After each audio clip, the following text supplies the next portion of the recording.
তো hello guys, তোমরা সবাই কেমন আছো? তো গাইস, আজকে সকালে ঘুম থেকে উঠলাম।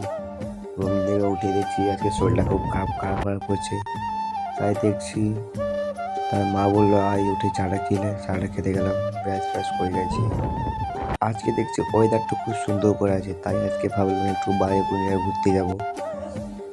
ওয়েদারটা বেশ ভালোই করেছে আজকে গাইস। তো হ্যালো গাইস, ঘর থেকে বেরিয়ে দেখছি পাড়াতে কোনো ছেলেই নাই। তাই ভাবলাম আমি ওখানে মাঠ দিকে যাই। তখন মাঠ দিকে তো মাঠে যে তো মাঠে এসে দেখছি কেউ নাই। তো তাই ভাবলাম দাঁড়িয়ে থেকে তো লাভ নাই, তাই এক জায়গায় গেছি, এক জায়গায় যেয়ে বসবো।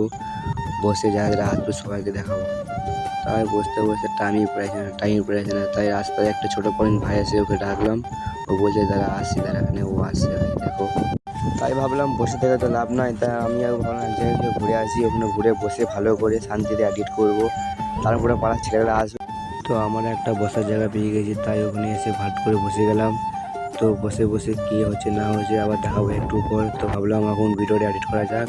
তো টাটা, আবার দেখা হচ্ছে একটু। তাই ওর বন্ধু চলে এলো বলে ও চলে গেলো। তারপরে যে রাতে যে আমার ভাইটা ছিল ও চলে এলো এখন। তো গাইজ, এই ব্লগটা এতটুকুই। ভালো লাগলে লাইক, কমেন্ট, শেয়ার, সাবস্ক্রাইব করে দেবেন। আবার দেখা হচ্ছে নেক্সট ভিডিওতে। টাটা।